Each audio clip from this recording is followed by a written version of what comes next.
പകൽ വാർത്ത തുടങ്ങുന്നു. ആദ്യം പ്രധാന തലക്കെട്ടുകൾ നോക്കാം. സംസ്ഥാനത്ത് മഴ തീവ്രമാകും. 4 ജില്ലകളിൽ ഓറഞ്ച് അലർട്ട്, 5 ജില്ലകളിൽ യെല്ലോ അലർട്ട്. തിരുവനന്തപുരത്ത് വ്യാപക വെള്ളക്കെട്ട്. ഇടുക്കി എഴുകുംവയലിൽ 4 ഏക്കറോളം കൃഷിഭൂമി ഒലിച്ചുപോയി.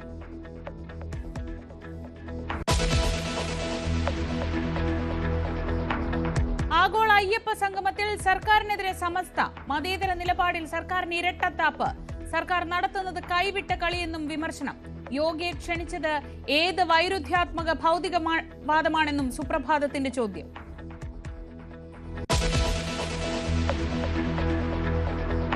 തെരഞ്ഞെടുപ്പ് അടുത്തതോടെ വിശ്വാസികളെ ഒപ്പം നിർത്താൻ മുന്നണികളുടെ മത്സരം. ഐക്യരാഷ്ട്രസഭയിൽ അമൃതാനന്ദമായി പ്രസംഗിച്ചതിന്റെ രജത ജൂബിലി ആഘോഷത്തിൽ സർക്കാരിന്റെ ആദരം. ഭൂരിപക്ഷ സമുദായ സംഘടനകളുടെ വിശ്വാസം തിരിച്ചുപിടിക്കാനുള്ള തീവ്ര ശ്രമത്തിൽ കോൺഗ്രസും ബിജെപി.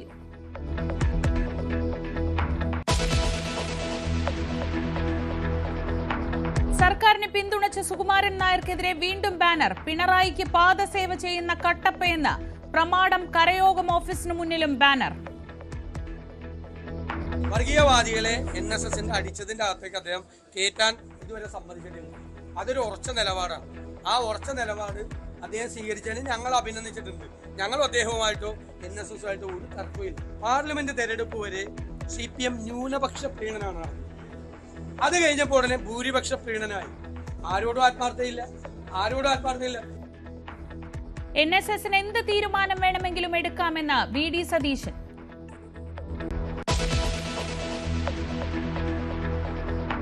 ഷാഫി പറമ്പിലിനെതിരായ ആരോപണത്തിൽ ഉറച്ച് EN സുരേഷ് ബാബു.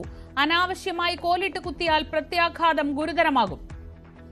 അനാവശ്യമായി കോലിട്ടിളക്കാൻ വന്നാൽ ഇതിന്റെ പ്രത്യാഘാതം അനുഭവിക്കുന്നത് ആരായിരിക്കും നിങ്ങൾക്ക് മനസ്സിലായിക്കോ. അത്രേ എനിക്ക് പറയാനുള്ളൂ. കോൺഗ്രസ് അകത്ത് ഷാഫിനെ വീഴ്ത്തണം പറഞ്ഞ് നടക്കുന്ന കുറേ ആളുകളുണ്ടല്ലോ. അവർ ചിലപ്പോൾ പരാതിയായിട്ട് പോകും. കാരണം ഷാഫി വീണ് കാണണമെന്ന് ആഗ്രഹിക്കുന്നവർ. KJ ഷൈനെതിരായ സൈബർ അധിക്ഷേപ കേസിൽ ഷാജഹാനെ ചോദ്യം ചെയ്യുന്നു. ഷാജഹാന്റെ അറസ്റ്റിൽ സർക്കാരിന് നന്ദി പറഞ്ഞു ഷൈൻ.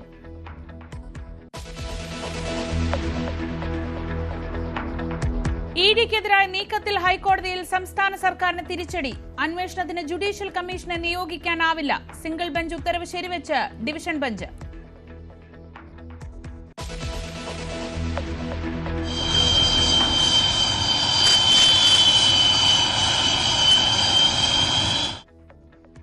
പതിറ്റാണ്ട് നീണ്ട സേവനം അവസാനിപ്പിച്ച് MiG-21 വിമാനങ്ങൾ. ചണ്ഡീഗഡിൽ വീരോചിത യാത്രയയപ്പ്. അവസാന പറക്കലിൽ പങ്കെടുത്ത വ്യോമസേനാ മേധാവിയും. MiG-21 ഇന്ത്യ റഷ്യ ബന്ധത്തിന്റെ അടയാളമെന്ന് Rajnath Singh.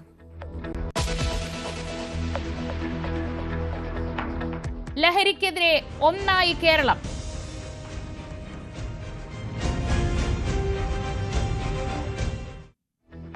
News 18 campaign AD 2025 grand finale തിരുവനന്തപുരത്ത്.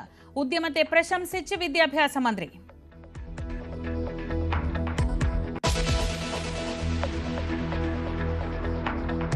ഏഷ്യ കപ്പ് ഫൈനലിൽ ആദ്യമായി ഇന്ത്യ പാക് പോരാട്ടം. ചരിത്ര ഫൈനൽ ഞായറാഴ്ച.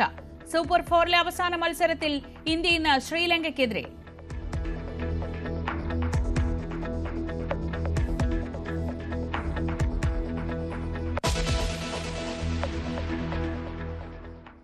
കനത്ത മഴയിൽ മുങ്ങി തിരുവനന്തപുരം നഗരത്തിന്റെ വിവിധ പ്രദേശങ്ങൾ. ഇന്നലെ രാത്രി തുടങ്ങിയ മഴ നിർത്താതെ പെയ്യുകയാണ്. നിരവധി വീടുകളിലും വെള്ളം കയറി. മധ്യ തെക്കൻ കേരളത്തിൽ ശക്തമായ മഴ തുടരുമെന്നാണ് മുന്നറിയിപ്പ്. 4 ജില്ലകളിൽ ഓറഞ്ച് അലർട്ട് പ്രഖ്യാപിച്ചു. തിരുവനന്തപുരം, പത്തനംതിട്ട, കോട്ടയം, ഇടുക്കി ജില്ലകളിലാണ് ഓറഞ്ച് അലർട്ട്. 5 ജില്ലകളിൽ യെല്ലോ അലർട്ടാണ്. MG മിഥുൻ വിവരങ്ങളുമായി. മിഥുൻ, ഇന്നലെ രാത്രി തുടങ്ങിയ മഴയാണ് ശമനമില്ലാതെ പെയ്ത് തിരുവനന്തപുരം നഗരത്തിന്റെ പല ഭാഗങ്ങളും ഒപ്പം ഗ്രാമീണ മേഖലയിലും വെള്ളം കയറിയ സ്ഥിതിയാണ്. നിലവിൽ എന്താണ് അവസ്ഥ? ശ്രീജ, കഴിഞ്ഞ ദിവസം രാത്രിയോട് തുടങ്ങിയ മഴ ഇപ്പോഴും നിർത്താതെ പെയ്യുന്ന സാഹചര്യം തന്നെയാണുള്ളത്. പല ജില്ലകളിലും സമാനമായ സാഹചര്യം തന്നെ കാണാൻ സാധിക്കുന്നുണ്ട്. മധ്യ തെക്കൻ ജില്ലകളിലാണ് ഇന്ന് കൂടുതൽ മഴ രേഖപ്പെടുത്തുകയും ഒപ്പം തന്നെ അലേർട്ടുകൾ പ്രഖ്യാപിക്കുകയും ചെയ്തിരിക്കുന്നത്. ഏറ്റവും ഒടുവിൽ 10 മണിക്ക് വന്ന അലേർട്ട് പ്രകാരം 4 ജില്ലകളിലാണ് ഓറഞ്ച് അലേർട്ട് പ്രഖ്യാപിച്ചിരിക്കുന്നത്. തിരുവനന്തപുരം, പത്തനംതിട്ട, ഒപ്പം തന്നെ കോട്ടയം, ഇടുക്കി, ഈ 4 ജില്ലകളിലാണ് ഓറഞ്ച് അലേർട്ട് പ്രഖ്യാപിച്ചിരിക്കുന്നത്. കൊല്ലം, ഒപ്പം തന്നെ ആലപ്പുഴ, എറണാകുളം, തൃശൂർ, പാലക്കാട് തുടങ്ങിയ ജില്ലകളിലാണ്, ഈ 5 ജില്ലകളിലാണ് യെല്ലോ അലേർട്ടും പ്രഖ്യാപിച്ചിരിക്കുന്നത്. അത്തരത്തിൽ ഇനി അല്പസമയത്തിനകം തന്നെ 1 മണിയുടെ പുതിയ അലേർട്ടുകൾ പുറത്തു വരികയും ചെയ്യും. ഒപ്പം തന്നെ കൂടുതൽ മേഖലകളിൽ അല്ലെങ്കിൽ കൂടുതൽ ജില്ലകളിലേക്ക് ഈ ഒരു അലേർട്ടുകൾ വ്യാപിക്കാനുള്ള സാഹചര്യം തന്നെയാണ് കാണാൻ സാധിക്കുന്നത്. വടക്കൻ ജില്ലകളിലെ പല മേഖലകളിലും ശക്തമായ മഴ പെയ്യുന്നതായിട്ടുള്ള വിവരങ്ങൾ കൂടി പുറത്തു വരുന്നുണ്ട്. അതുകൊണ്ട് തന്നെ വടക്കൻ ജില്ലകളിലൂടെ കൂടി അലേർട്ടുകൾ പ്രഖ്യാപിക്കാനുള്ള സാധ്യതയുണ്ട്. ഒപ്പം തന്നെ കഴിഞ്ഞ ദിവസങ്ങളിൽ പെയ്യുന്ന വ്യാപകമായ മഴയിൽ തലസ്ഥാന നഗരത്തിൽ പലയിടങ്ങളിലും വ്യാപകമായിട്ടുള്ള വെള്ളക്കെട്ടുകൾക്ക് ഇടയാക്കുകയും ചെയ്തിട്ടുണ്ട്. കനത്ത മഴ ഇപ്പോഴും തുടരുകയാണ്. അതുകൊണ്ട് തന്നെ ഈ അലർട്ട് ചില മാറ്റങ്ങൾ സംഭവിക്കാനുള്ള സാധ്യതയുണ്ട്. അതിതീവ്ര മഴ പെയ്യുമെന്നുള്ള റിപ്പോർട്ടുകൾ കൂടി പുറത്തു വരികയും ചെയ്യുന്നുണ്ട്. ഒപ്പം തന്നെ അതുകൊണ്ട് തന്നെ അലർട്ട് ചില മാറ്റങ്ങൾ വരാനുള്ള സാധ്യതയുണ്ട്. ഏറ്റവും ഒടുവിൽ പുറത്തു വന്നിരിക്കുന്ന ഈ അലർട്ട് പ്രകാരമാണ് ഇപ്പോൾ നമ്മൾ പറഞ്ഞതുപോലെ തന്നെ 4 ജില്ലകളിൽ ഓറഞ്ച് അലർട്ടും 5 ജില്ലകളിൽ യെല്ലോ അലർട്ടും പ്രഖ്യാപിച്ചിരിക്കുന്നത്. ഏതായാലും 1 മണിയുടെ അലർട്ട് കൂടി പുറത്തു വരാനുണ്ട്. അല്പസമയത്തിനകം തന്നെ ആ അലർട്ട് പുറത്തു വരുമ്പോൾ തന്നെയാണ് നമ്മൾ പ്രതീക്ഷിക്കുകയും ചെയ്യുന്നത്. ഈ നിലവിലെ സാഹചര്യം ഇങ്ങനെയാണ് ശ്രീജ. ശരി, കാലാവസ്ഥാ നിരീക്ഷണ കേന്ദ്രം നൽകുന്ന മുന്നറിയിപ്പുകൾ ഇങ്ങനെയൊക്കെയാണ്. നേരത്തെ പറഞ്ഞതുപോലെ തിരുവനന്തപുരത്താണ് ഇത്തവണ മഴ ഏറ്റവും കാര്യമായ നാശനഷ്ടങ്ങൾ ഉണ്ടാക്കിയിട്ടുള്ളത്. തിരുവനന്തപുരം നഗരത്തിന്റെ വിവിധ ഭാഗങ്ങളിൽ വെള്ളക്കെട്ട് തുടരുകയാണ്. നിരവധി വീടുകളിൽ വെള്ളം കയറി. ക്യാമ്പുകൾ സജ്ജമാക്കിയതായും കൺട്രോൾ റൂം തുറന്നതായും മന്ത്രി വി ശിവൻകുട്ടി അറിയിച്ചു. വേളിയിൽ പൊഴി മുറിക്കാൻ വൈകിയത് വെള്ളക്കെട്ട് രൂക്ഷമാകാൻ കാരണമായി. തലസ്ഥാനത്തെ റോഡുകളിൽ പലയിടത്തും വെള്ളം കയറി. വാഹന ഗതാഗതം തടസ്സപ്പെട്ടു. രാവിലെ മുതൽ വലിയ ഗതാഗത കുരുക്കും ഉണ്ടായി. കരിക്കകത്ത് നിരവധി വീടുകളിൽ വെള്ളം കയറി. ഇന്നലെ വൈകുന്നേരം മുതൽ തുടങ്ങിയ മഴയാണ്. ഈ ഭാഗത്തും വെള്ളം മഴ പെയ്ത ഉടനെ വെള്ളം കെട്ടുന്ന സ്ഥലമാണ്. 8-10 വർഷത്തിന് ശേഷമാണ് ഇങ്ങനെ ഇത്രയും വെള്ളപ്പൊക്കം ഉണ്ടായത്. ഇപ്പോൾ വീടൊക്കെ ഉടനെ ഇടിച്ചു വിടുന്ന ഒരു അവസ്ഥയിലാണ്. വീട് മുറിക്കാതെ എല്ലാം സാധനങ്ങളെല്ലാം നനഞ്ഞ് എല്ലാം കട്ടില് പഴയ കട്ട കെട്ടിയ വീടാണ്. കരമന മേലാറന്നൂരിൽ വെള്ളം കയറിയ വീടിനുള്ളിൽ കുടുങ്ങിയ വയോധികയെ ഫയർഫോഴ്സ് രക്ഷപ്പെടുത്തി.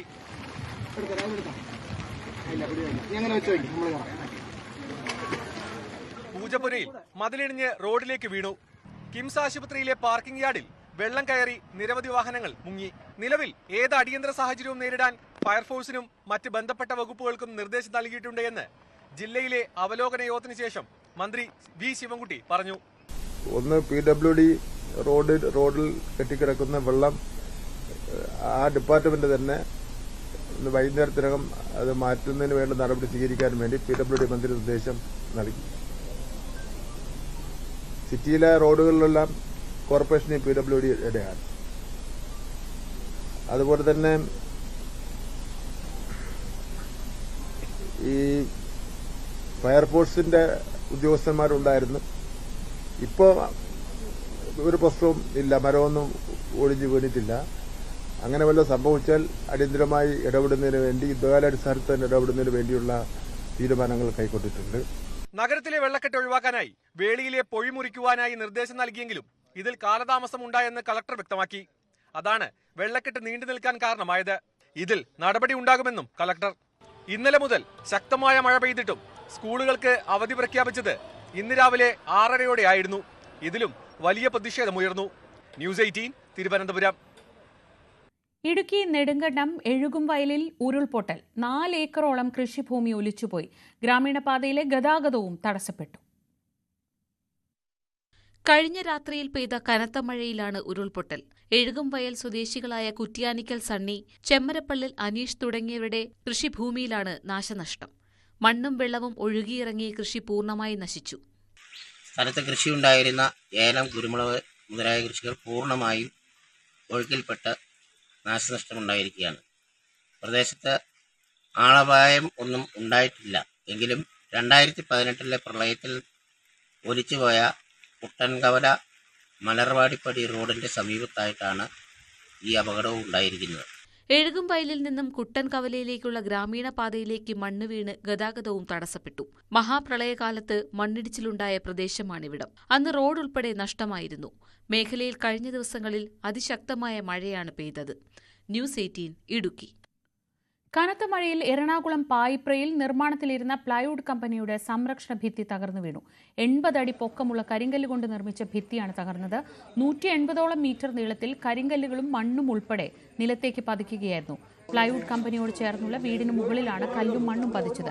സംഭവത്തിൽ ആർക്കും പരിക്കേറ്റിട്ടില്ല. ഇടിഞ്ഞു വീണ സംരക്ഷണ ഭിത്തിയുടെ ബാക്കി ഭാഗം ഇപ്പോഴും അപകട ഭീഷണി ഉയർത്തുന്നുണ്ട്. സംഭവത്തിൽ നാട്ടുകാർ പ്രതിഷേധിച്ചതോടെ അടുത്ത ദിവസം കൂടുതൽ ഉദ്യോഗസ്ഥരെ എത്തിച്ച് പരിശോധന നടത്താമെന്ന് പ്രസിഡന്റ് ഉറപ്പു നൽകി. കനത്ത മഴയിൽ വീടിന്റെ സംരക്ഷണ ഭിത്തി ഇടിഞ്ഞു വീണ് ഗതാഗതം തടസ്സപ്പെട്ടു. പത്തനംതിട്ട തിരുവല്ല സംസ്ഥാന പാതയിൽ ഇലന്തൂർ ശാലേം മാർത്തോമാ പള്ളിക്ക് സമീപമായിരുന്നു അപകടം. ലാഹേത്ത് ജോർജ് ഈശോയുടെ വീടിന്റെ സംരക്ഷണ മതിലാണ് റോഡിലേക്ക് ഇടിഞ്ഞു വീണത്. പിന്നീട് മണ്ണുമാന്തി യന്ത്രം എത്തിച്ച് റോഡിൽ നിന്നും മണ്ണ് നീക്കം ചെയ്താണ് ഗതാഗതം പുനഃസ്ഥാപിച്ചത്.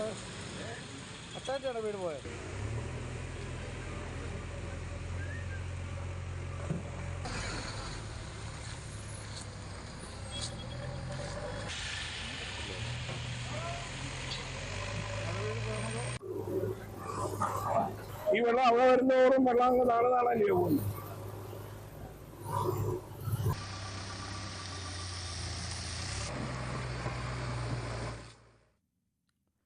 മഴ വാർത്തകളിൽ നിന്ന് നമ്മൾ പോകുന്ന രാഷ്ട്രീയ വാർത്തകളിലേക്കാണ്. തെരഞ്ഞെടുപ്പ് അടുത്തിരിക്കെ വിവിധ ഹിന്ദു വിഭാഗങ്ങളെ ഒപ്പം നിർത്താനുള്ള നീക്കവുമായി സർക്കാർ.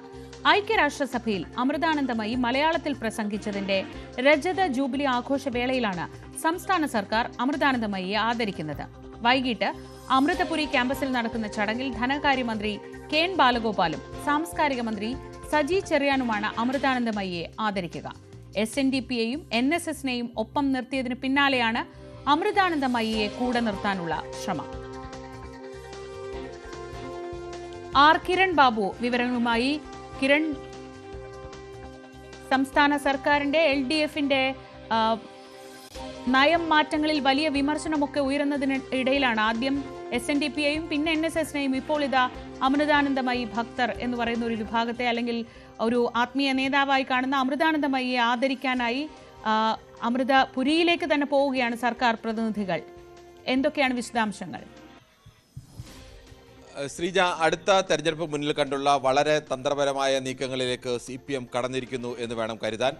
തെക്കൻ കേരളത്തിൽ കഴിഞ്ഞ 2 പതിറ്റാണ്ടായി ഇടതുമുന്നണിക്കുള്ള വലിയ ആധിപത്യം, അതിൽ കാര്യമായ ഇടിവ് പറ്റാതെ പിടിച്ചു നിർത്തുക, അതുവഴി ഭരണം ഉറപ്പാക്കുക എന്നുള്ളതാണ്. വടക്കൻ കേരളത്തെ സംബന്ധിച്ച് CPM കേന്ദ്രങ്ങളിലായാലും ലീഗിൻ്റെ കേന്ദ്രങ്ങളിലായാലും ഒന്നും അങ്ങനെ വലിയ തരത്തിലേക്കുള്ള ഒരു ഇടിവ് അല്ലെങ്കിൽ ഒരു കയറ്റമോ ഇറക്കമോ ഉണ്ടാകാനുള്ള സാധ്യത കുറവാണ് എന്ന് കാണുന്നു.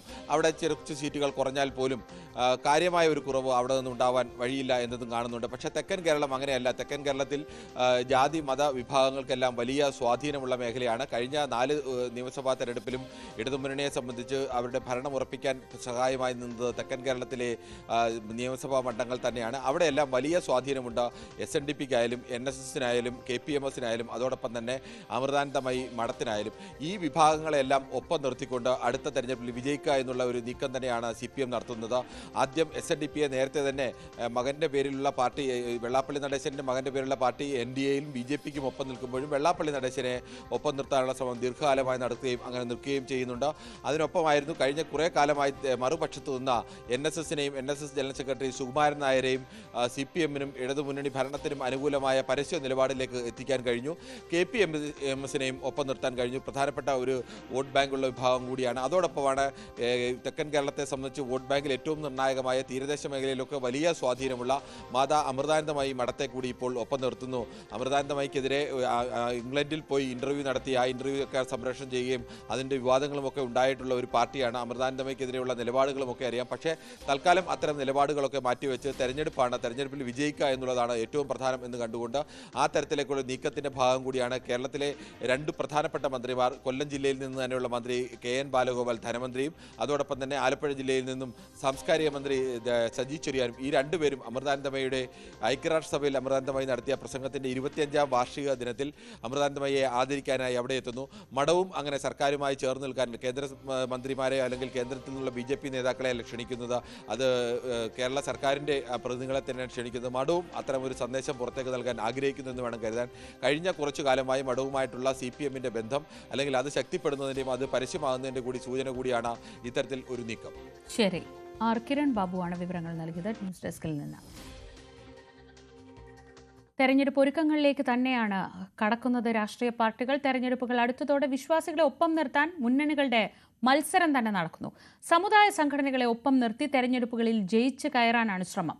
ഏറെക്കാലത്തായി എതിർപക്ഷത്തായിരുന്ന NSS-നെയും SNDP-യെയും ഒരുമിച്ച് നിർത്തിയ ഇടതുമുന്നണിയാണ് ആദ്യ ലാപ്പിൽ മുന്നിൽ. ഭൂരിപക്ഷ സമുദായ സംഘടനകളുടെ നഷ്ടപ്പെട്ട വിശ്വാസം തിരിച്ചുപിടിക്കാനുള്ള തീവ്ര ശ്രമത്തിലാണ് കോൺഗ്രസും BJP-യും. സമുദായ സംഘടനകൾക്ക് അർഹിക്കുന്നതും അതിലേറെയും ബഹുമാനവും പ്രാധാന്യവും കൊടുക്കാൻ രാഷ്ട്രീയ പാർട്ടികൾ മത്സരിക്കുന്നത് കേരളത്തിൽ പുതുമയല്ല.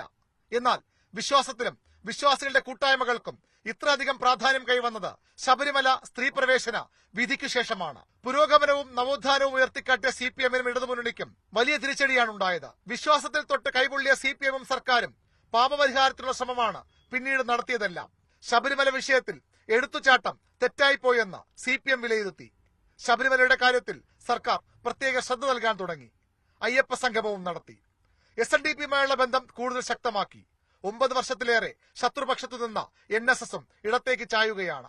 വിശ്വാസികളെയും വിശ്വാസ സമൂഹത്തെയും കൂടെ നിർത്തി മാത്രമേ ഭരണ തുടർച്ച ഉറപ്പാക്കാനാകൂവെന്ന് CPM മനസ്സിലാക്കുന്നു. കഴിഞ്ഞ തെരഞ്ഞെടുപ്പുകളിലേതുപോലെ ന്യൂനപക്ഷ വോട്ടുകൾ അത്ര അനുകൂലമാകില്ലെന്ന യാഥാർത്ഥ്യം കൂടി ഉൾക്കൊണ്ടാണിത്.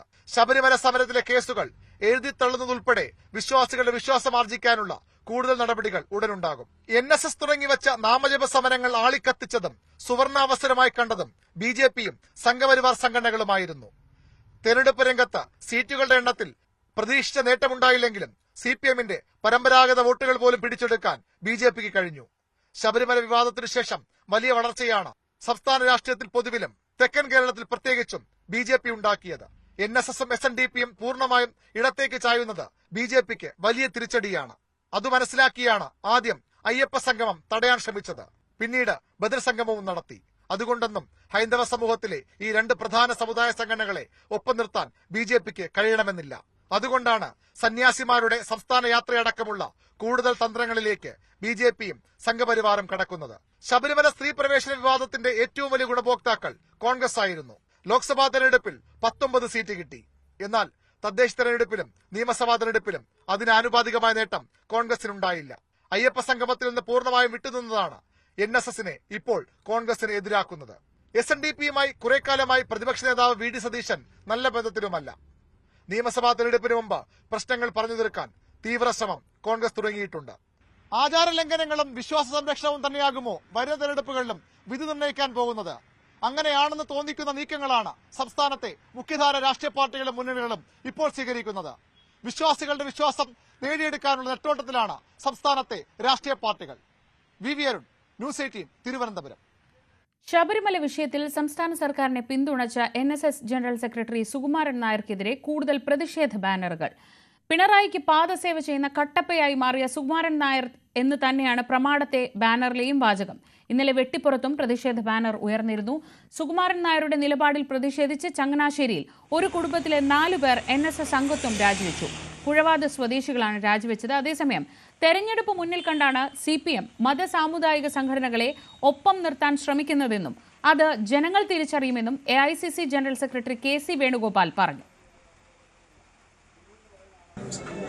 കർമ്മങ്ങൾ കൂടി ആലോചിച്ചിട്ട് ഇത്തരം ശ്രമങ്ങൾ നടത്തുമ്പോൾ എന്താണ് ഫലമുണ്ടാകുക എന്നുള്ളത് കാത്തിരുന്ന് കാണുക. ജനങ്ങൾ വിഡ്ഢികളല്ല. കാരണം അവർ ചെയ്ത കാര്യങ്ങളെല്ലാം പബ്ലിക് ഡൊമൈനിലുണ്ട്. ഞങ്ങളാരും സമുദായ സംഘടനകളെ വെല്ലുവിളിക്കാറില്ല. ഞങ്ങളാരും ആരെയും അപകീർത്തിപ്പെടുത്താറില്ല. ഇതെല്ലാം ചെയ്തത് CPM-ഉം ഗവൺമെൻറ്റുമാണ്. അപ്പോൾ അവരിപ്രാവശ്യം തെരഞ്ഞെടുപ്പ് മുന്നിൽ കണ്ട് അത് തൊട്ടു മുമ്പേ കൂടി നടത്തുന്ന ഇത്തരം പരിശ്രമങ്ങൾ മനസ്സിലാക്കാനുള്ള ശേഷിയുള്ളവരാണ് കേരള ജനത എന്നുള്ളത് ഉറപ്പാണെന്നാണ് ഞാൻ പറയുന്നത്.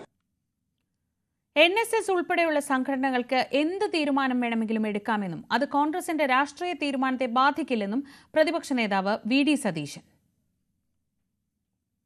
NSS അടക്കമുള്ള സമുദായ സംഘടനകൾക്ക് എന്ത് തീരുമാനം വേണമെങ്കിലും എടുക്കാം, അവരുടെ സ്വാതന്ത്ര്യമാണ്. ഞങ്ങൾക്ക് അതിൽ യാതൊരു പരാതിയില്ല. ഞങ്ങളുടെ തീരുമാനം രാഷ്ട്രീയമായ തീരുമാനമാണ്. യോഗി ആദിത്യനാഥ് പിണറായി വിജയന് പറ്റിയ നല്ല കൂട്ടുകാരനാണ്, ഒരു സംശയ കാര്യത്തിലില്ല. ആ കൂട്ടുചേർന്ന് പോട്ടെ. ഞങ്ങൾ കേരളത്തിന്റെ മതേതര മനസ്സിന്റെ മുന്നിൽ ഈ വർഗീയവാദത്തെ ഞങ്ങൾ പൊളിച്ചു കാട്ടും. അതാണ് ഞങ്ങളുടെ ജോലി, ഞങ്ങളത് ചെയ്യും കൃത്യമായി. വർഗീയവാദികളെ NSSന്റെ അടിച്ചതിന്റെ അകത്തേക്ക് അദ്ദേഹം കയറ്റാൻ ഇതുവരെ സമ്മതിച്ചിട്ടില്ല. അതൊരു ഉറച്ച നിലപാടാണ്. ആ ഉറച്ച നിലപാട് അദ്ദേഹം സ്വീകരിച്ചതിന് ഞങ്ങൾ അഭിനന്ദിച്ചിട്ടുണ്ട്. ഞങ്ങളും അദ്ദേഹവുമായിട്ടോ NSSുമായിട്ടോ ഒരു തർക്കമില്ല. പാർലമെന്റ് തെരഞ്ഞെടുപ്പ് വരെ CPM ന്യൂനപക്ഷ പ്രീണനമാണ് നടത്തിയത്. അത് കഴിഞ്ഞപ്പോൾ ഉടനെ ഭൂരിപക്ഷ പ്രീണനമായി.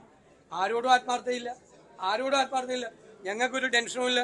ഞങ്ങൾ പാർലമെന്റ് തെരഞ്ഞെടുപ്പിന് മുമ്പും പാർലമെന്റ് തെരഞ്ഞെടുപ്പിന് ശേഷവും ഇനി വരാനിരിക്കുന്ന നാളുകളിലും ഒറ്റ നിലപാടാണ്, ഒരു വ്യത്യാസം ഉണ്ടാകും. ആഗോള അയ്യപ്പ സംഗമത്തിൽ സർക്കാരിനെതിരെ സമസ്ത മുഖപത്രം. സർക്കാർ നടത്തുന്നത് കൈവിട്ട കളിയാണെന്നും മതേതര മനസ്സിനെ നിരന്തരം മുറിവേൽപ്പിക്കുന്നവരുടെ തോളിൽ സർക്കാർ കൈയിടുന്നുവെന്നുമാണ് വിമർശനം. മതേതര നിലപാടിൽ സർക്കാരിന് ഇരട്ടത്താപ്പാണെന്നും സുപ്രഭാതം വിമർശിച്ചു. MS അനീഷ് കുമാർ വിവരങ്ങളുമായി. അനീഷ്, ഈ വിഷയത്തിൽ സുപ്രഭാതം എടുത്തിരിക്കുന്ന നിലപാട് ഒരുപക്ഷെ വളരെ പ്രത്യക്ഷമായി തന്നെ സർക്കാരിനോടുള്ള ഇത്തരം നിലപാടുകളിൽ അതൃപ്തി പ്രകടിപ്പിക്കുന്നതാണ്. തെരഞ്ഞെടുപ്പിലേക്ക് വരുമ്പോൾ വലിയ രീതിയിൽ തിരിച്ചടിയായേക്കാവുന്ന ഒരു നിലപാട്.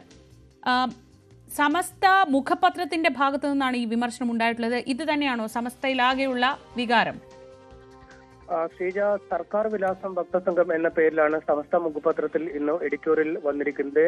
വൈരുദ്ധ്യാത്മിക ഭൗതികവാദത്തിൽ വാദം എന്നത് ഇന്ത്യൻ സാഹചര്യത്തിൽ നിലനിൽക്കില്ല എന്ന് നേരത്തെ തന്നെ പലവട്ടം MV ഗോവിന്ദൻ സംസ്ഥാന സെക്രട്ടറി പറഞ്ഞിരുന്നു. പക്ഷെ അങ്ങനെ പറയുമ്പോഴും ഈ മതനിരപേക്ഷ നിലപാടുകൾ ഉയർത്തിപ്പിടിക്കുന്നെന്ന് പ്രതീതി നിലനിർത്താൻ പിണറായി സർക്കാരിന് കഴിഞ്ഞിരുന്നു. പക്ഷെ എത്ര വെള്ള പൂശിയാലും പുള്ളിപ്പിലിയുടെ പുള്ളി ഒരു നാൾ തെളിഞ്ഞു വരും എന്ന നിശ്ചിതമായ ഭാഷയിൽ തന്നെയാണ് സമസ്തയുടെ വിമർശനം വന്നിരിക്കുന്നത്. ആഗോള അയ്യപ്പ സംഗമത്തിൽ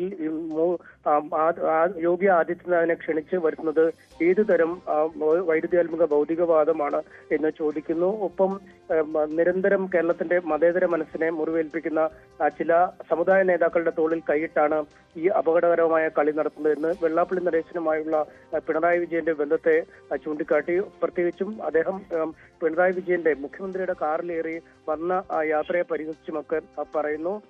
ഇത്തരത്തിൽ മതവിശ്വാസങ്ങളും ആഘോഷങ്ങളുമായി ബന്ധപ്പെട്ട കാര്യങ്ങളിലൊക്കെ കേരളം കൃത്യമായ മതേതര നിലപാട് സ്വീകരിക്കുന്നു എന്ന് പറയുമ്പോൾ അത് കർണാടകത്തിലും തമിഴ്നാട്ടിലുമൊക്കെയുള്ള മുഖ്യമന്ത്രിമാർ സ്വീകരിക്കുന്നത് അതിനേക്കാൾ ചങ്കുറപ്പുള്ള നിലപാടാണ് എന്ന് പറഞ്ഞുമൊക്കെയാണ് വിമർശനം ഉന്നയിച്ചുകൊണ്ടിരിക്കുന്നത്. എന്തായാലും ഈ ആഗോള അയ്യപ്പ സംഘവുമായി ബന്ധപ്പെട്ട എല്ലാ വിഷയങ്ങളിലും സ്പർശിച്ചുകൊണ്ടുള്ള ഒരു മുഖപ്രസംഗം തന്നെയാണ്, എഡിറ്റോറിയൽ തന്നെയാണ് സമസ്തയുടെ മുഖപത്രം എഴുതിയിരിക്കുന്നത്. നമുക്കറിയാം, പതിവായി ഇത്തരം വിമർശനങ്ങളൊക്കെ വരുമ്പോൾ പല സാമൂഹ്യ പ്രശ്നങ്ങളുമായി ബന്ധപ്പെട്ടും രാഷ്ട്രീയ പാർട്ടികളെയൊക്കെ വിമർശിച്ചുമുള്ള ഒരു എഡിറ്റോറിയലും മറ്റുമൊക്കെ വരുമ്പോഴും അതിന് സമസ്ത നേതാക്കൾ അല്ലെങ്കിൽ സമസ്ത സംഘടന എന്ന രീതിയിൽ പരിഗണിക്കുമ്പോൾ അത് സമസ്തയുടെ അഭിപ്രായം അല്ല, മറിച്ച് അത് പത്രത്തിന്റെ അഭിപ്രായമാണ് എന്ന ഒരു നിലപാടാണ് സ്വീകരിക്കുക. ഇക്കാര്യത്തിലും സമസ്ത നേതൃത്വം ഒരു കൃത്യമായ നിലപാട് പറഞ്ഞിട്ടില്ല. നേരത്തെയൊക്കെ പലവട്ടങ്ങളും ഈ രാഷ്ട്രീയ വിഷയങ്ങളുമായി ബന്ധപ്പെട്ട അഭിപ്രായം തേടുമ്പോഴും സമസ്ത പറയുന്നത് സമസ്ത ഒരു സംഘടന എന്ന ഒരു നിലയിൽ ഒരു നിലപാടും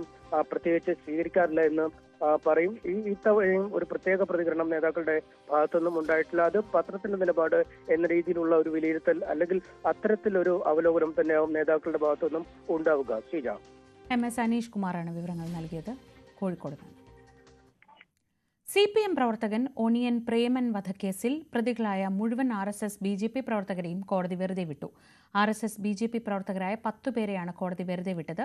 തലശ്ശേരി പ്രിൻസിപ്പൽ സെഷൻസ് കോടതിയാണ് വിധി പ്രസ്താവിച്ചത്. 2015 ഫെബ്രുവരി 25-നാണ് CPM പ്രവർത്തകനായ പ്രേമൻ കൊല്ലപ്പെട്ടത്.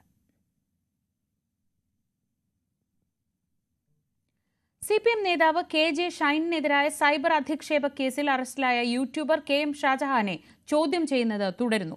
ആലുവിലെ സൈബർ സ്റ്റേഷനിലാണ് ചോദ്യം ചെയ്യൽ. KJ ഷൈൻ നൽകിയ രണ്ടാമത്തെ പരാതിയിൽ ഇന്നലെ രാത്രി തിരുവനന്തപുരത്തെ വീട്ടിൽ നിന്നാണ് ഷാജഹാനെ അറസ്റ്റ് ചെയ്തത്. പൊതു ഇടം മാലിന്യമുക്തമാക്കാൻ എല്ലാവരും പരിശ്രമിക്കണമെന്നായിരുന്നു ഷൈനിന്റെ പ്രതികരണം. ഒരു ജനാധിപത്യ രാജ്യം എന്നുള്ള നിലയ്ക്ക് ഭരണകൂടം ഉറപ്പു തന്ന തടസ്സങ്ങൾ നീക്കാനുള്ള എല്ലാ സഹായങ്ങളും ഉപയോഗിക്കാൻ കഴിഞ്ഞു. അതിന് കേരള പോലീസിനോട് ഒരു ബിഗ് സല്യൂട്ട്. പരാതി കൊടുക്കുന്നത് പരാതിക്ക് കാരണമായ സംഭവങ്ങൾ തുടർന്നും ഉണ്ടാകുന്നു. നിയമവ്യവസ്ഥയെ വെല്ലുവിളിക്കാൻ ശ്രമിക്കുന്നു. ഹരിത കേരള ക്യാമ്പയിൻ നിങ്ങൾക്കറിയാലോ, മാലിന്യമുക്ത നവകേരളം. ആ മാലിന്യമുക്ത നവകേരളം എന്നുള്ള ലക്ഷ്യം സാക്ഷാത്കരിക്കണമെങ്കിൽ നമ്മളെല്ലാവരും അതിന്റെ ഭാഗമാകണം, ആ ക്യാമ്പയിന്റെ ഭാഗമാക്കണം. നമ്മൾ പുറത്തേക്ക് വലിച്ചെറിയുന്ന ദുർഗന്ധങ്ങൾ, ആ ദുർഗന്ധങ്ങൾ നമുക്ക് ദുർഗന്ധരഹിതമായി സമൂഹത്തിൽ ജീവിക്കണമെങ്കിൽ അതിനെ ഒന്ന് നമ്മൾ എറിയാതിരിക്കണം, മറ്റൊന്ന് എറിയുന്നവരെ കണ്ടാൽ അവരെ തിരുത്തിക്കാൻ നമുക്ക് ഓരോരുത്തർക്കും ഉത്തരവാദിത്വമുണ്ട്. അപ്പോൾ ആ ക്യാമ്പയിൻ മുന്നോട്ട് പോവുക, അതിന് ശക്തമായി പ്രതികരിക്കാൻ കഴിവുള്ളൊരു ഗവൺമെന്റ് ഉണ്ട് എന്ന ഉറച്ച വിശ്വാസം ഞാൻ ആദ്യമേ നിങ്ങളോട് പറഞ്ഞിരുന്നു. നവമി ദിനേശ് വിവരങ്ങളുമായി. നവമി, ഷൈൻ പരാതി നൽകുന്നു, വളരെ പെട്ടെന്ന് തന്നെ പോലീസിന്റെ ഭാഗത്തു നിന്ന് അതിൽ നടപടി ഉണ്ടാകുന്നു. ഇന്നലെയാണ് KM ഷാജഹാൻ അറസ്റ്റിലായത്. ചോദ്യം ചെയ്യൽ ഇപ്പോഴും തുടരുകയാണോ? ഈ കേസിലെ മറ്റു പ്രതികളെ സംബന്ധിച്ച വിവരങ്ങൾ എന്തൊക്കെയാണ്?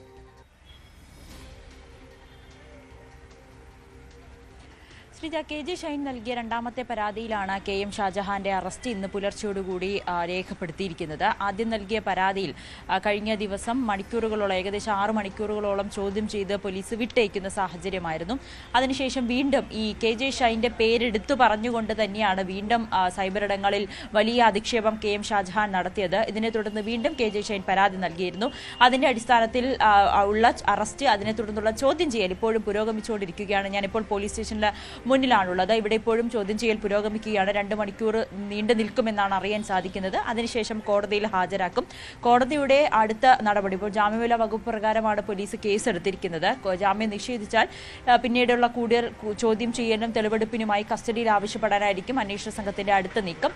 അതോടൊപ്പം തന്നെ KM ഷാജഹാന്റെ തിരുവനന്തപുരത്തെ വീട്ടിൽ പോലീസിന്റെ ഒരു റെയ്ഡ് പുരോഗമിച്ചുകൊണ്ടിരിക്കുകയാണ്. ഈ വീഡിയോ പകർത്താൻ ഉപയോഗിച്ച ഫോൺ, മറ്റ് ഉപകരണങ്ങളെല്ലാം കണ്ടെത്തുകയാണ് അന്വേഷണ സംഘത്തിന്റെ ലക്ഷ്യം. എന്തായാലും കടുത്ത നടപടികളുമായി മുന്നോട്ട് പോവുകയാണ്. KJ ഷൈൻ നൽകിയ ആദ്യം പരാതിയിൽ, ഈ വൈപ്പിൻ MLAയും KJ ഷൈനും നൽകിയ പരാതിയിൽ 1ഉം 3ഉം പ്രതികളെ ഇപ്പോഴും പിടികൂടിയിട്ടില്ല. 1ആം പ്രതി ഇപ്പോഴും ഒളിവിലാണ്. മുൻകൂർ ജാമ്യത്തിനായി കോടതിയെ സമീപിക്കുകയും ചെയ്തിരുന്നു.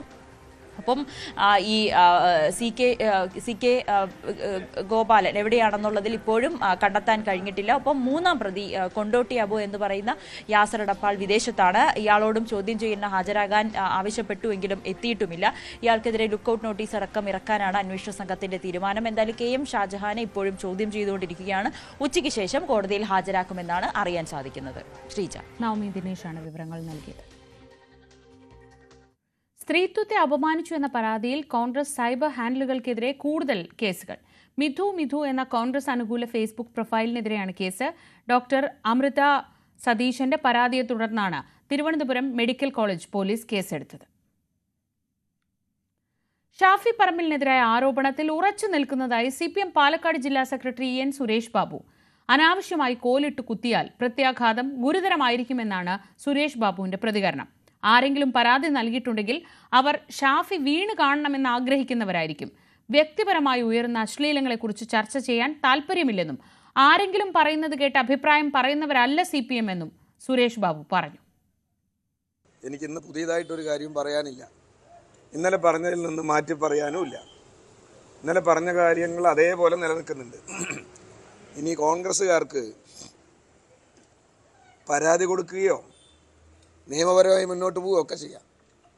പക്ഷേ എനിക്കൊന്നേ പറയാനുള്ളൂ, അനാവശ്യമായി കോലിട്ടിളക്കാൻ വന്നാൽ ഇതിൻ്റെ പ്രത്യാഘാതം അനുഭവിക്കുന്നത് ആരായിരിക്കും നമുക്ക് മനസ്സിലായിക്കോ. അത്രേ എനിക്ക് പറയാനുള്ളൂ.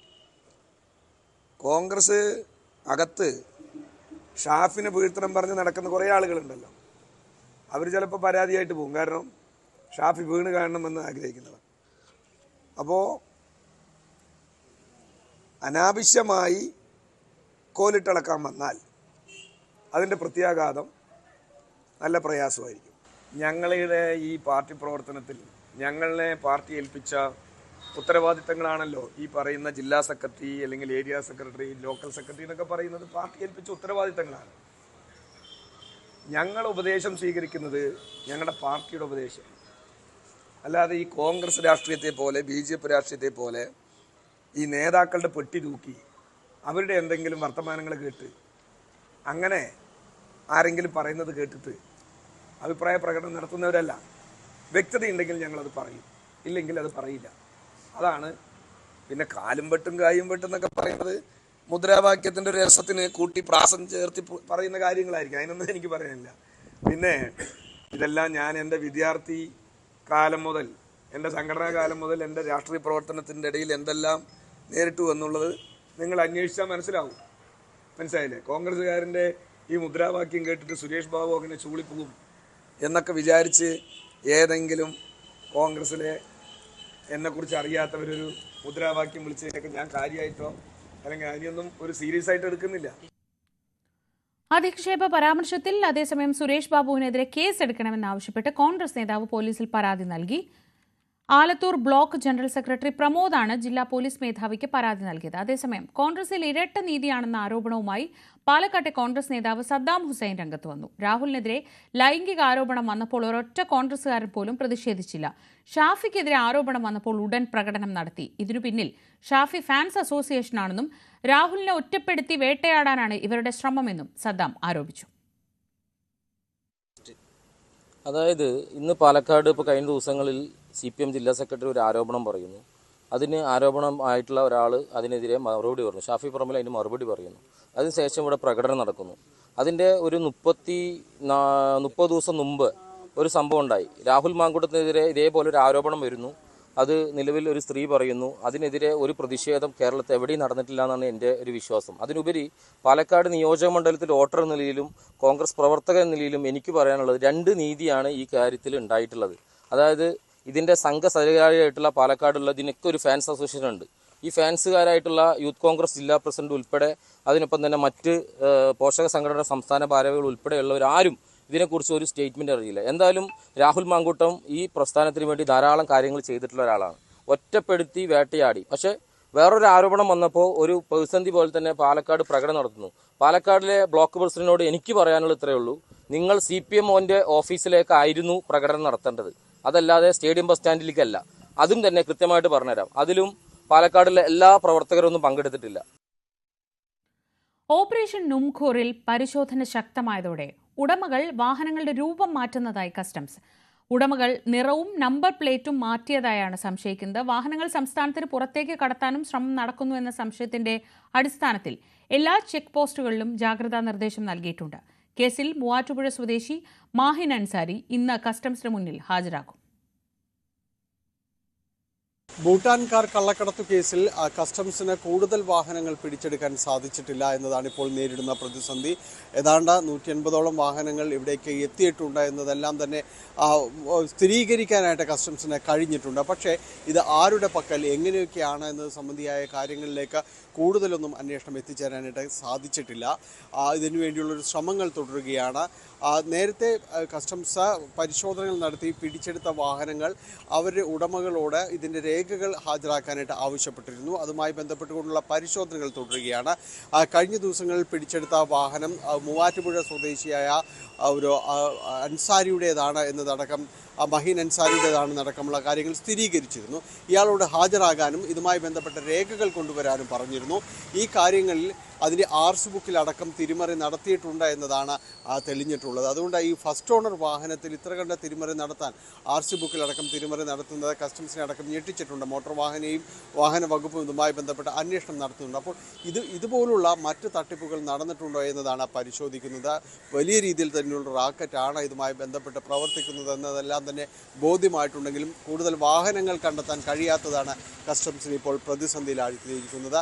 ദുൽഖർ സൽമാന് നോട്ടീസ് നൽകിയിരിക്കുന്ന വാഹനങ്ങൾ നിസാൻ പെട്രോൾ സീരീസിൽപ്പെട്ട 2 വാഹനങ്ങളുണ്ട്. പക്ഷേ ഇത് ട്രാക്ക് ചെയ്യാനായിട്ട് കസ്റ്റംസിന് കഴിഞ്ഞിട്ടില്ല. ഇതുമായി ബന്ധപ്പെട്ട രേഖകൾ സമർപ്പിക്കാനായിട്ട് ആവശ്യപ്പെട്ടിട്ടുണ്ട്. ഇതിൽ ഇപ്പോൾ സംശയിക്കുന്ന കാര്യങ്ങൾ കൂടുതൽ വാഹനങ്ങൾ കേരളം വിട്ട് പോകാനുള്ളൊരു സാധ്യത നിലനിൽക്കുന്നുണ്ട്. അതുകൊണ്ട് ഈ അതിർത്തി ചെക്ക് പോസ്റ്റുകളിൽ സംശയമുള്ള വാഹനങ്ങളുടെ അടക്കം ലിസ്റ്റ് കൈമാറിയിട്ടുണ്ട്. ഇത് കൂടുതൽ കർശനമായൊരു പരിശോധനകൾ ഇവിടങ്ങളിൽ നടത്തേണ്ടതാണ് എന്ന് കസ്റ്റംസ് ആവശ്യപ്പെട്ടിട്ടുണ്ട്. അതോടൊപ്പം തന്നെ കഴിഞ്ഞ ദിവസങ്ങളിൽ ചോദ്യം ചെയ്ത നടൻ അമിത് ചക്കാലക്കൽ ഹാജരാക്കിയ രേഖകൾ പരിശോധിക്കുന്നുണ്ട്. പ്രത്യേകിച്ച് ഗ്യാരേജിൽ നിന്ന് കണ്ടെടുത്ത വാഹനങ്ങളുടെ വിശദാംശങ്ങൾ ഹാജരാക്കാൻ പറഞ്ഞിരുന്നു.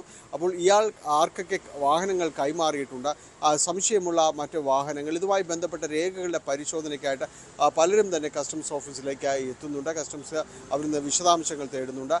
അമിത് ചക്കാലക്കലിന് ആവശ്യമെങ്കിൽ വീണ്ടും വിളിച്ചു വരുത്തുമെന്ന് തന്നെയാണ് കസ്റ്റംസ് വ്യക്തമാക്കുന്നത്. കൃത്യമായ രീതിയിൽ ഇത് ഇടനിലക്കാർ വഴി തന്നെ ഇതിന് വലിയൊരു കച്ചവടം സംസ്ഥാനത്തിനകത്ത് നടന്നിട്ടുണ്ട് എന്ന് തന്നെയാണ് കസ്റ്റംസിൻ്റെ ഇതുവരെയുള്ള അന്വേഷണത്തിൽ വ്യക്തമാക്കുന്നത്. അതോടൊപ്പം തന്നെ ED ഇതിൽ പ്രാഥമികമായ FIR രജിസ്റ്റർ ചെയ്യാനുള്ള നടപടികളുമായി മുന്നോട്ട് പോകുന്നുണ്ട്. ഇതിൽ കള്ളപ്പണ ഇടപാടുകൾ അടക്കം ബനാമി ഇടപാടുകൾ നടന്നിട്ടുണ്ട് എന്ന നിഗമനത്തിൽ തന്നെയാണ് ED മുന്നോട്ട് പോകുന്നത്. GST വിഭാഗവും ഈ കാർ കച്ചവടം സംബന്ധിയായ കാര്യങ്ങളിൽ അന്വേഷണം തുടരുകയാണ്. ഡാനി പോളാണ് വിവരങ്ങൾ നൽകിയത് കൊച്ചിയിൽ നിന്ന്.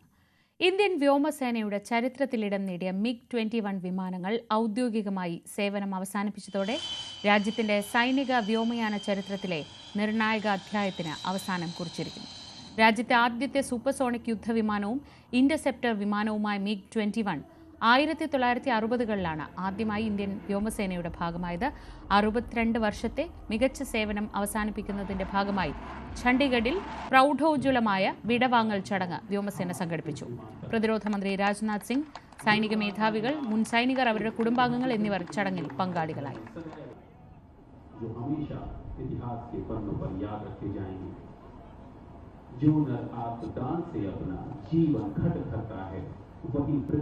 सबसे पहले मैं देश की संप्रभुता, एकता और अखंडता को अक्षुण्ण बनाए रखने में अपना अहम योगदान देने वाले इंडियन एयरफोर्स के वीरों को मैं नमन करता हूं। आजादी से लेकर अब तक आप सबने भारत की सुरक्षा सुनिश्चित करने के लिए जिस शौर्य और पराक्रम का परिचय दिया है, वह अपने आप में सभी भारतवासियों के लिए प्रेरणादायी है। आपकी वीरता की यह जो यात्रा रही है, इसके पीछे मैं समझता हूं MiG-21 का भी बहुत बड़ा योगदान रहा है। साथियों, आज हम सब MiG-21 की फाइनल ऑपरेशनल सॉर्टी के लिए एकत्र हुए थे। इस मौके पर आप सब के बीच आकर मेरे मन में कई सारे इमोशंस तैर रहे हैं, कई भावनाएं तैर रही हैं। मेरे मन में इस समय गौरव की भावना भी है, तो वहीं एक तरफ कृतज्ञता की भावना भी है। ലേയിലെ സംഘർഷത്തിന് പിന്നാലെ ലഡാക്കികളുടെ ആവശ്യങ്ങളിൽ ചർച്ച വേഗത്തിലാക്കി കേന്ദ്ര സർക്കാർ. ലഡാക്കിലെത്തിയ പ്രത്യേക ദൂതൻ സമരം നടത്തുന്ന അപ്പെക്സ് ബോഡിയുമായി സംസാരിച്ചു. ഇതിന് പിന്നാലെ കേന്ദ്ര സർക്കാരുമായുള്ള ചർച്ചകൾക്കായി 6 അംഗ പ്രതിനിധി സംഘം ഡൽഹിയിലെത്തി. അതിനിടെ കേന്ദ്ര സർക്കാരും BJPയും ആരോപണങ്ങൾ തുടരുന്നതിനിടെ ജമ്മുകശ്മീർ മുൻ മുഖ്യമന്ത്രിമാരായ ഫാറൂഖ് അബ്ദുള്ളയും മെഹബൂബ മുഫ്തിയും പരിസ്ഥിതി പ്രവർത്തകൻ സോനം വാങ്ചുക്കിന് പിന്തുണയുമായി രംഗത്തെത്തി. സോനം വാങ്ചുക്കിന്റെ സ്ഥാപനത്തിന്റെ FCRA ലൈസൻസ് കേന്ദ്രം കഴിഞ്ഞ ദിവസം റദ്ദാക്കിയിരുന്നു.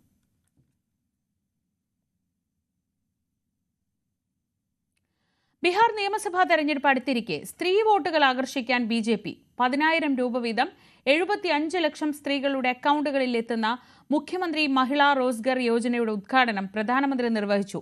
വീഡിയോ കോൺഫറൻസിലൂടെയാണ് പ്രധാനമന്ത്രി പദ്ധതി ഉദ്ഘാടനം ചെയ്തത്. ഒരു കുടുംബത്തിലെ ഒരു സ്ത്രീക്ക് സ്വയം തൊഴിൽ ആരംഭിക്കാൻ 10,000 രൂപ നേരിട്ട് നൽകുന്നതാണ് പദ്ധതി.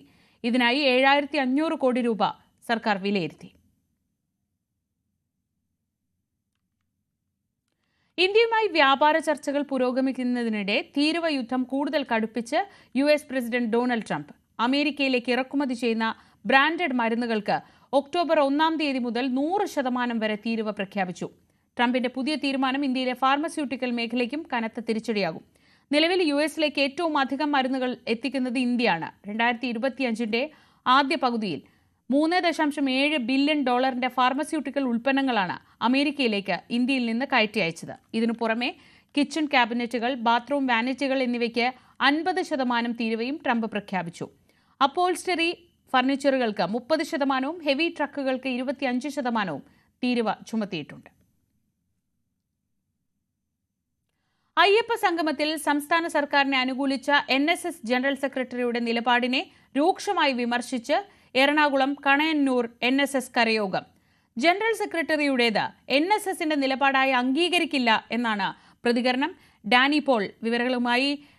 ഡാനി, ഇന്ന് ചങ്ങനാശ്ശേരിയിൽ നിന്ന് ഒരു കുടുംബത്തിലെ 4 പേർ രാജിവെച്ചു എന്നതാണ് ആദ്യമായി ഈ നിലപാടിനോടുള്ള ഒരു പ്രതിഷേധം ആയി കണ്ടത്. ഇതിപ്പോൾ കണയന്നൂർ കരയോഗം തന്നെ ഈ സെക്രട്ടറിയുടെ നിലപാടിനെ എതിർത്ത് രംഗത്തെത്തുകയാണോ?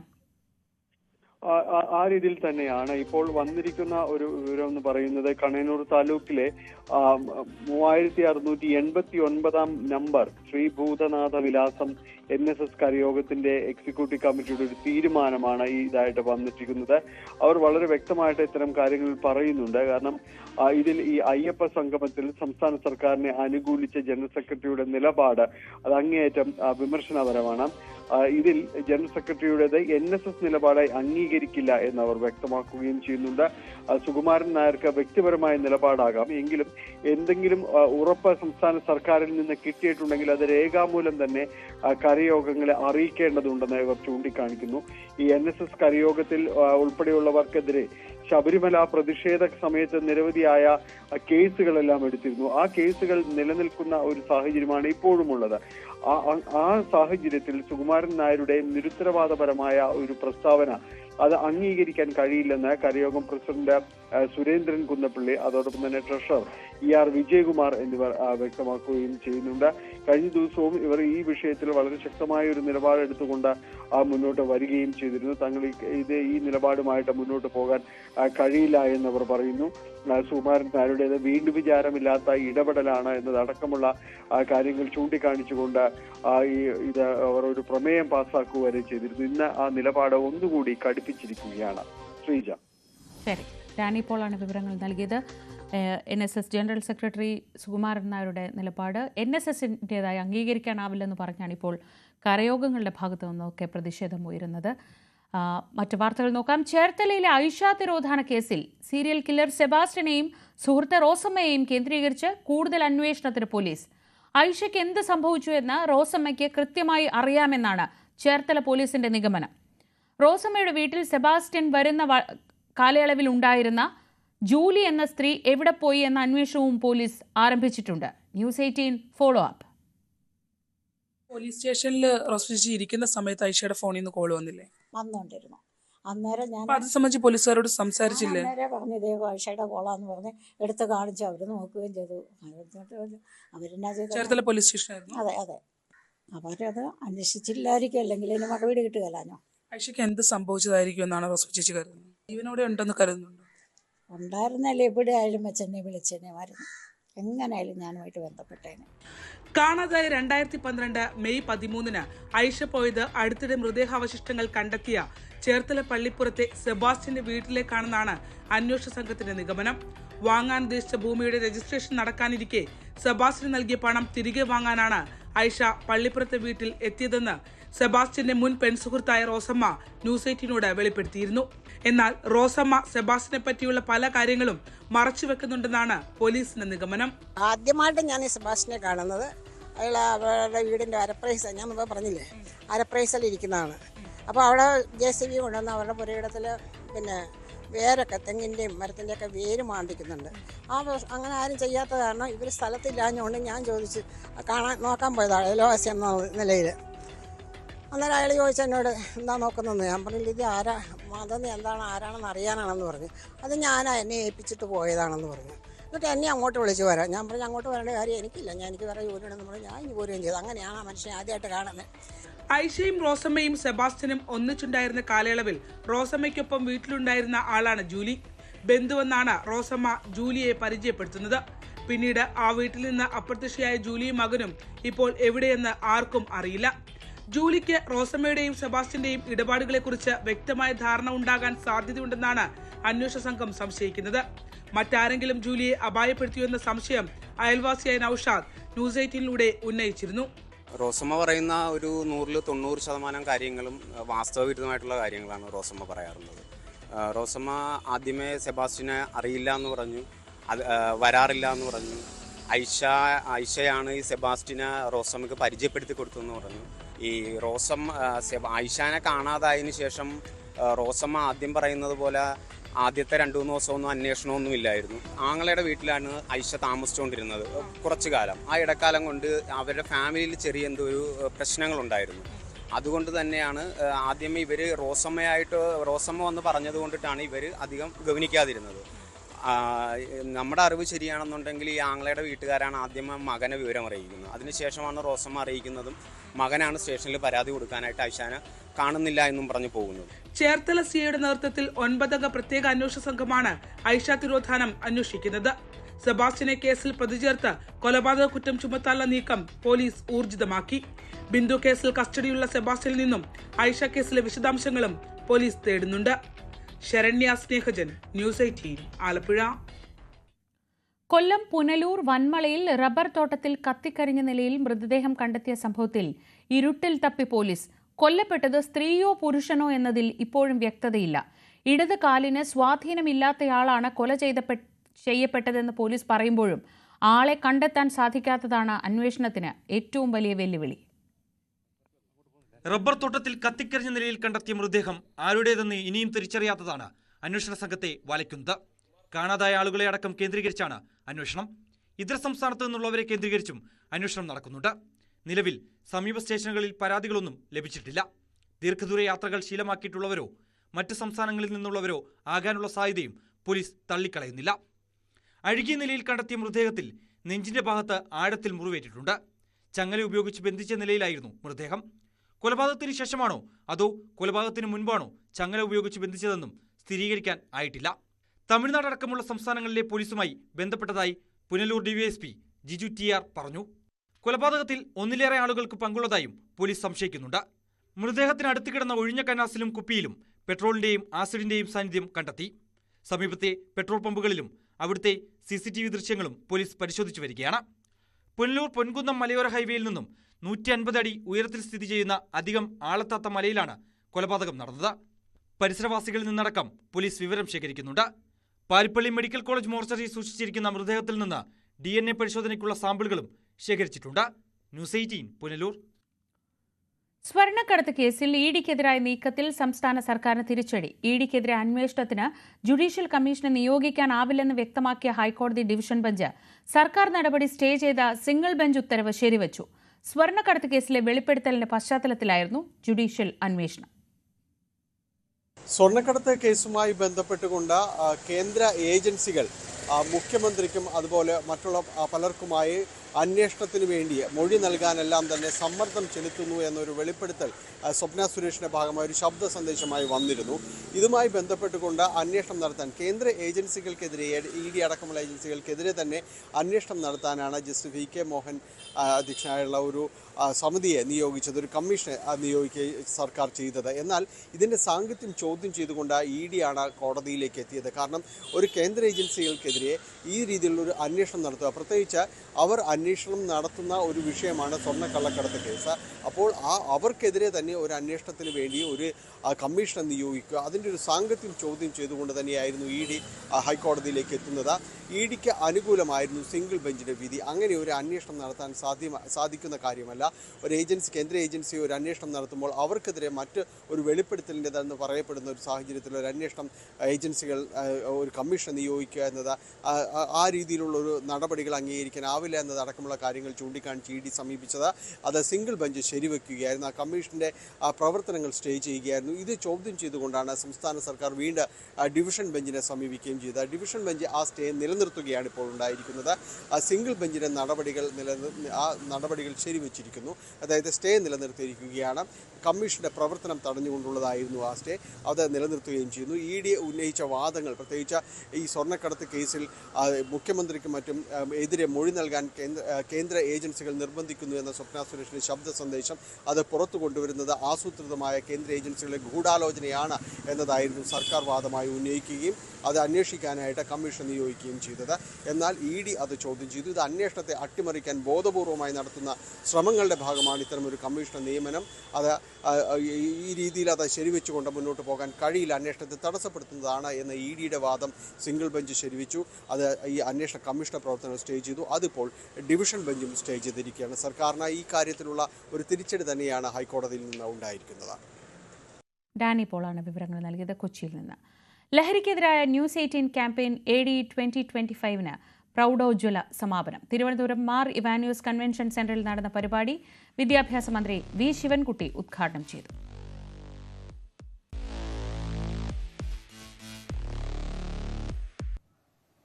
ന്യൂസ് 18 കേരളം എന്ന പ്രമുഖ ദൃശ്യമാധ്യമം അവരുടെ സാമൂഹിക ഉത്തരവാദിത്വത്തിന്റെ ഭാഗമായി ഏറ്റെടുത്ത AD 2025 ലഹരി വിരുദ്ധ ദൗത്യമെന്ന മഹത്തായ ഉദ്യമത്തിന്റെ സമാപന ചടങ്ങ് ഉദ്ഘാടനം ചെയ്യാൻ കേരളത്തിന്റെ സാംസ്കാരികവും ഭരണപരവുമായ സ്ഥിരാകേന്ദ്രമായ തിരുവനന്തപുരത്ത്, അതും വിദ്യയുടെ ആകാശഗോപുരമായ മാറുവാനീസ് കോളേജിൽ എത്തിച്ചേരുവാൻ കഴിഞ്ഞതിൽ ഞാൻ ആത്മാർത്ഥമായി സന്തോഷിക്കുക.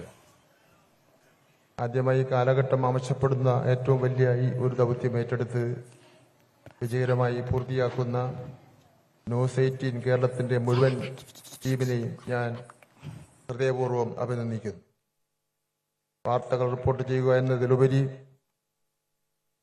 സമൂഹത്തെ ബാധിക്കുന്ന ഏറ്റവും വലിയ വിപത്തുകളിലൊന്ന് പരിഹാരം കാണുവാൻ തങ്ങളാൽ കഴിയുന്ന ഒരു ശ്രമം നടത്തുക എന്ന ആ എഡിറ്റോറിയൽ ബോർഡ് തീരുമാനം തികച്ചും ശ്ലാഘനീയമാണ്.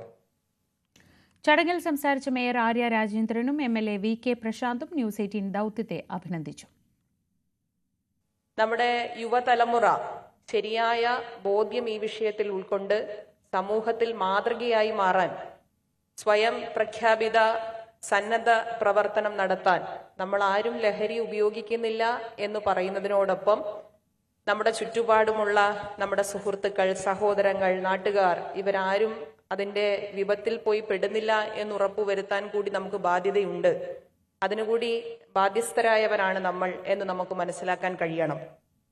തീർച്ചയായും ഇത്തരത്തിലൊരു ക്യാമ്പയിൻ ഏറ്റെടുത്ത ന്യൂസ് 18 കേരള ടീമിനെ ഞാൻ അഭിനന്ദനങ്ങൾ അറിയിക്കാൻ ആഗ്രഹിക്കുകയാണ്.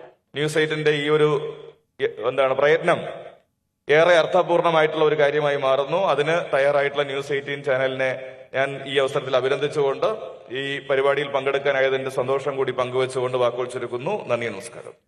Police commissioner Thomson Jose, excise assistant commissioner BL Shibu, college principal doctor Meera George, വിദ്യാർത്ഥി പ്രതിനിധി പാർവതി എന്നിവർ ചടങ്ങിൽ പങ്കെടുത്തു. ജൂൺ 10 എറണാകുളം കാക്കനാട് രാജഗിരി കോളേജിലായിരുന്നു AD 2025 ആന്റി ഡ്രഗ് ഇനിഷ്യേറ്റീവിന് തുടക്കമായത്. കോഴിക്കോട് ദേവഗിരി കോളേജിലും കോട്ടയം മാന്നാനം K കോളേജിലും പരിപാടി സംഘടിപ്പിച്ച ശേഷമാണ് മാർ ഇവാനിയസ് കോളേജിൽ ഇന്ന് ക്യാമ്പയിൻ സമാപിച്ചത്. ഏത് ലഹരിയെയും മറികടക്കാൻ കഴിയും. ജീവിതത്തെ ഏറ്റവും വലിയ ലഹരിയായി കാണാൻ കഴിഞ്ഞാൽ. മലപ്പുറം കീഴുപറമ്പ് സ്വദേശി രതീഷ് ഇത് പറയുമ്പോൾ ജീവിതം കുടിച്ചു തീർത്ത മദ്യത്തിനോടുള്ള മറുപടി ആയിട്ട് കൂടി വേണം എടുക്കാൻ. ഒരു സിനിമാ കഥ പോലെയാണ് രതീഷിന്റെ ജീവിതം. ലഹരിക്കെതിരെ വലിയ സന്ദേശം നൽകുന്ന രതീഷിനെ പരിചയപ്പെടാം ഈ ദിവസം.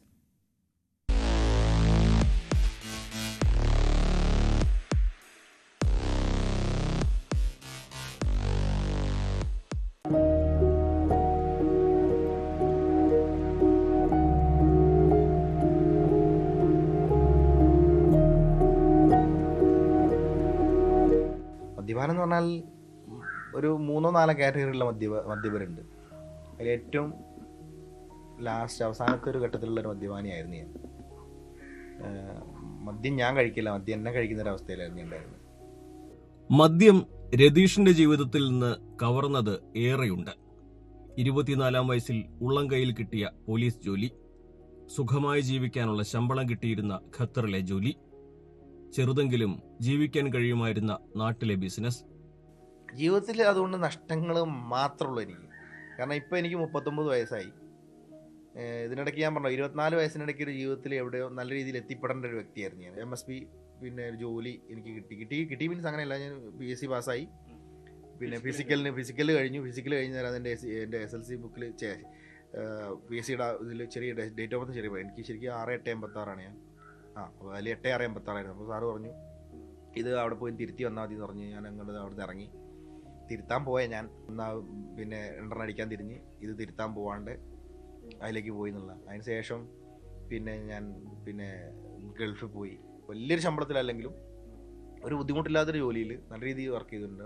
ആ ജീവിത സുഖങ്ങളൊക്കെ മദ്യപാനം കൊണ്ട് തന്നെ ഞാൻ അവിടെ നിന്ന് ഒഴിവാക്കി പോകുന്നതാണ്. ഒരു ഭ്രാന്ത് എന്ന് പറഞ്ഞാൽ ഇതെനിക്കൊരു ഭ്രാന്തായിരുന്നു മദ്യപാനം എന്ന് പറഞ്ഞാൽ. ഒടുവിൽ താൻ ഏറ്റവും സ്നേഹിക്കുന്ന ഭാര്യ 2 കുഞ്ഞുമക്കളെയും കൊണ്ട് പടിയിറങ്ങിയപ്പോഴാണ് രതീഷ് മദ്യം കുടിച്ചു പറ്റിച്ച ജീവിതത്തെക്കുറിച്ച് ഓർക്കാൻ തുടങ്ങിയത്. മോനെ ഒറ്റ നോട്ടം കണ്ട് ഞാൻ അന്ന് സന്തോഷിക്കണമല്ലോ. ഈ സന്തോഷിച്ചും വരുമ്പോഴും സങ്കടം വരുമ്പോഴാണ് മദ്യപിക്കുക ശരിക്കും പറയാം.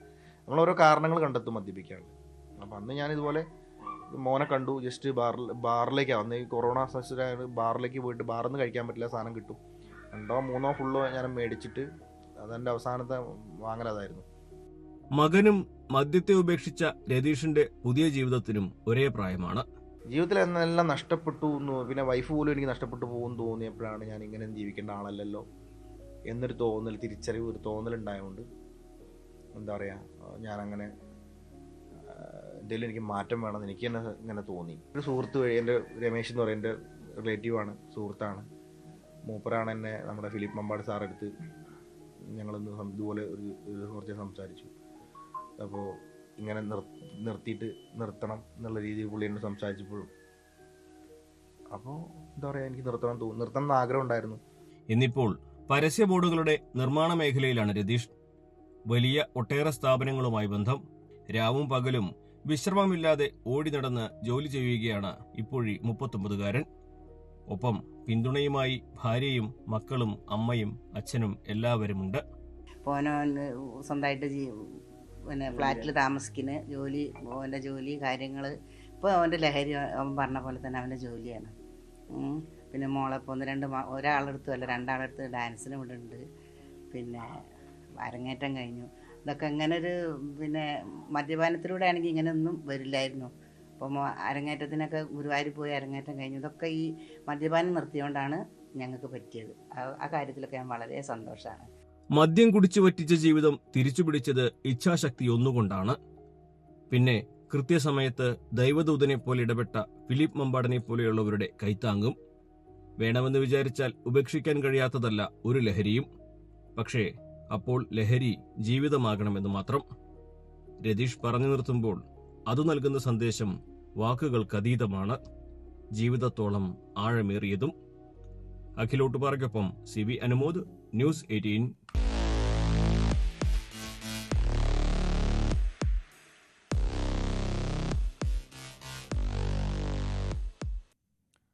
ഇന്നത്തെ സ്വർണം വെള്ളി നിരക്കുകൾ നോക്കാം. കവിത ഗോൾഡ് ആൻഡ് ഡയമണ്ട്സ് ഇന്നത്തെ സ്വർണം വെള്ളി നിരക്കുകൾ നിങ്ങൾക്കായി സമർപ്പിക്കുന്നത് Kavitha gold and diamonds, the versatile jewellery. സ്വർണ്ണവില 22 കാരറ്റ് ഗ്രാമിന് 10,530, പവന് 84,240.